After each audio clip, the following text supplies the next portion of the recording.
Focused. আজকের শব্দ focused.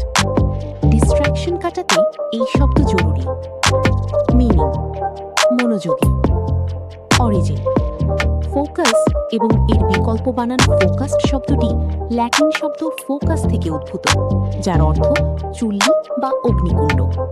এটি ১৬৫০-এর দশকে ল্যাটিনের মাধ্যমে ইংরেজিতে প্রবেশ করে। প্রাথমিকভাবে এটি আলোর মিলনস্থলকে বোঝাত। Examples: she is focused on her goals. Bangla, সে তার লক্ষ্যে মনোযোগী। ইনার মিনিং মনোযোগী সফলতার চাবিকাঠি। এই শব্দ দিয়ে একটি বাক্য রচনা করে কমেন্টে লিখুন।